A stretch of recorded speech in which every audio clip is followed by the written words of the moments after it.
Si je vous parle d'anatomie, un cerveau normalement constitué penserait au corps humain, mais vous, chers amis, vous allez penser à Anatome, à la montre Rado iconique, la montre Rado par excellence, la montre Rado en céramique, qui ici vient se popper d'un peu de couleur estivale, de toute beauté. C'est maintenant, c'est tout de suite, il n'y a pas de jet d'eau et c'est sur les radilleurs.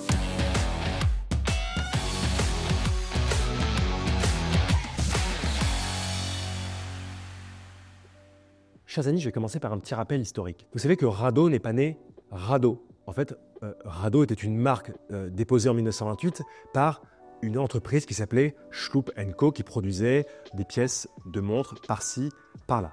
Le nom Rado est déposé en 1928. Et il faudra attendre les années 50 pour voir l'utilisation de ce nom Rado, en particulier avec la très très belle collection Golden Horse, qui est vraiment cette montre typique des années 50, étanche à la poussière, étanche à l'eau, représentée par un hippocampe. Tout ça pour vous dire qu'en fait, Rado suit un chemin un petit peu classique de produire des montres de bonne qualité, étanches, faites pour la vie de tous les jours. À un moment, il y avait quand même beaucoup de concurrence dans ce type de montre. Sauf qu'en fait, il y a un moment où Rado va déraper, littéralement, mais dans le bon sens du terme. Il faut attendre le début des années 60, en particulier 1962, pour voir apparaître la Rado Diastar, qui va introduire la notion de résistance, mais pas la résistance des montres classiques, la résistance poussée à son extrême, la grande résistance des matériaux avec l'introduction des montres réalisées en métal dur. Le métal dur, c'est un alliage de carbure, de tungstène, 5 fois plus résistant que l'acier. Donc le but, c'est de se dire, on met la montre au poignet et quand on la retrouve 20 ans plus tard, en fait, limite, il n'y a pas de rayures dessus. Et Rado, en plus de faire ce dérapage vers des montres ultra résistantes, va aussi être une pionnière dans l'utilisation du verre saphir, puisque dès les origines de la Diastar en 1962, Rado va y apposer des verres saphir, et en plus d'être saphir donc solides, résistants, ils vont être biseautés, ce qui va donner finalement un peu son identité à la collection Diastar. Évidemment, vous connaissez mon petit chemin de pensée. Si je vous dis que Rado et Diastar sont différents en 1962 avec le métal dur, c'est que la céramique n'est jamais très loin. Et la céramique, elle arrive au début des années 1980 chez Rado. Et en 1983, pas de suspense, la présentation de la Rado Anatome. Vous savez, cette montre finalement que tout le monde connaît, la montre qui a traversé les générations, la montre que nos parents, nos grands-parents avaient, cette montre d'un noir sombre, je peux qui arrive dans nos mains dans un état toujours exceptionnel, puisque forcément la céramique étant résistante aux rayures, la montre n'a pas pris une ride avec le temps. Bon, évidemment, si vous l'avez foutu sous l'eau, ça c'est une autre question. Donc là, au début des années 80, Rado va présenter sa Diastar Anatome. Et si je vous parlais en introduction d'anatomie, vous aurez tout compris, c'est que cette montre se conforme aux formes, c'est un peu compliqué ce matin, se conforme aux formes de notre poignet. Anatomie, une parfaite ergonomie sur le poignet avec une montre légèrement incurvée, avec du coup un saphir qui est aussi incurvé et travaillé. C'est ce qui fait la beauté de cette collection quand elle est présentée en 1983. Et je tiens à préciser que cette Diastar Anatome de 83, elle va présenter un verre saphir incurvé et biseauté, 2 parties en métal dur et un boîtier en acier. La céramique arrivera un tout petit peu plus tard. Ce qu'il faut savoir, c'est que Rado a attendu le 40e anniversaire de la Diastar Anatome pour présenter en 2023, à la fin de l'année 2023 même, une nouvelle itération de cette Rado Diastar Anatome. Alors évidemment, vous en doutez, même s'il y a à voir dans l'identité avec la montre de 1983, Rado avait vraiment décidé d'ancrer cette montre au XXIe siècle, et donc elle présente évidemment des proportions un peu plus grandes, mais l'esprit a été respecté. En plus d'avoir un boîtier en céramique noir et acier, vous aviez un verre en saphir bombé, enfin légèrement même incurvé, avec des flancs biseautés, ce qui est un travail quand on connaît la dureté du saphir qui est vraiment impressionnant et joli pour les yeux. Et Rado avait décidé de mettre de côté le calibre à quartz qui équipait ces Rado Anatome, on va dire classiquement dans les années 80 et 90, pour un calibre automatique, très joli, très bien fait, et surtout qui venait se loger dans la hauteur du boîtier, ce qui faisait que finalement on sentait pas trop l'épaisseur de cette pièce. Et quand on parle de proportion, on parle de 32,5 mm de largeur, 32,5 mm de hauteur. Donc on est sur un carré, mais quand on regarde la montre, on n'a pas forcément l'impression d'un carré, pour une épaisseur de 11 mm.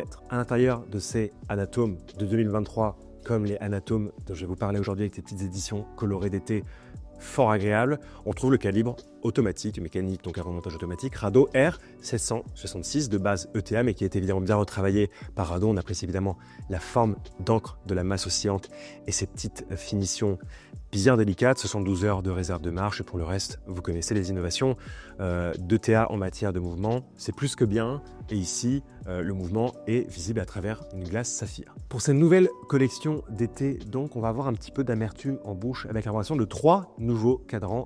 Un cadran jaune citron, un cadran citron vert et un cadran rouge pamplemousse. Alors là, je vous dis, on est vraiment les pieds dans le sable. On est en train de boire un cocktail sans alcool, bien évidemment, avec beaucoup de fruits, puisque on n'oublie pas qu'il faut manger ces 5 fruits et ces 5 légumes par jour. C'est très important. La frite est un légume, il ne faut jamais l'oublier. Je vais faire taper sur les doigts. Tout ça pour vous dire que ces 3 couleurs sont présentes dans le boîtier Anatome que nous découvrions à la fin 2023. Ce qu'il faut retenir pour ces 3 montres, c'est très simple. Vous retrouvez le vert saphir incurvé, biseauté, d'être comme ça, steward. Les portes de sortie sont par là, armement du toboggan, vérification de la porte opposée. Bref, un verre saphir incurvé, les bords biseautés, une lunette en céramique haute technologie, comme l'appelle Rado, la force de Rado. Et vous savez, on avait été voir Comadure, je vous remets l'article. Justice est de fabriquer quand même une céramique de très très belle qualité, d'être surtout spécialiste des matériaux, maître des matériaux et maître de la céramique. Donc on va avoir une lunette en céramique. Le corps de la montre, comme les Anatomes du passé, sont réalisés en acier avec un revêtement PVD noir, et vous avez le fond transparent pour laisser apparaître le calibre automatique Rado. Ces 3 cadrans, s'ils sont pop, jaune citron, citron vert et rouge pamplemousse, ils sont tous les 3 similaires, en même temps pas similaires. La partie similaire des 3 cadrans, c'est que vous avez vraiment l'essence de la couleur au centre du cadran, et plus on s'éloigne vers les bords, plus ça devient noir. Vous avez des cadrans qu'on appelle un peu sfumato, comme on dit en italien, mais c'est légèrement fumé et surtout plus noir, plus on s'approche de l'extrémité. Surtout, la grosse différence, c'est qu'on a le jaune citron et le rouge pamplemousse qui sont similaires en termes de finition. En revanche, les amis, le citron vert, lui, a une texture horizontale légèrement brossée, légèrement travaillée, texturée, ce qui fait qu'on a un regard différent quand nos yeux viennent se poser sur ce joli cadran, et c'est cette petite différence avec les autres. Pour le reste, on retrouve des index en applique argentés avec de la matière luminescente, des aiguilles argentées avec de la matière luminescente, une seconde centrale et une date qui s'intègre plutôt bien du coup dans la partie foncée de ce cadran à 6 heures. Ces 3 montres sont présentées sur des bracelets caoutchouc qui correspondent au cadran, vous l'aurez compris, jaune citron, citron vert et rouge pamplemousse. J'avoue que je crois que mon cœur va vers le rouge pamplemousse. J'aime bien le bracelet en caoutchouc avec ces petits maillons, entre guillemets, ces petites formes rectangulaires. En tout cas, franchement, c'est des montres qui sont prêtes pour l'été et qui nous plaisent énormément. Ces nouvelles Rado Anatome, que je vais appeler édition estivale, sont disponibles au prix de 3 750 €. Ces montres, elles nous plaisent énormément. Vous savez que les Anatomes nous plaisaient déjà dans une version plus classique, ici avec des couleurs un peu plus pimentées. Elles nous séduisent davantage. Seul petit bémol, j'aurais apprécié d'avoir une étanchéité un peu plus supérieure à 5 bars, donc étanchéité à 50 mètres, peut-être une étanchéité à 100 mètres pour les vies que nous avons aujourd'hui aurait été plus adaptée. Si Rado m'entend, peut-être dans le futur, on pourra voir apparaître cette étanchéité. En tout cas, on les aime beaucoup. On espère qu'elles vont nous ouvrir à des vacances d'été qui vont nous reposer, même si elles seront courtes et toujours intenses.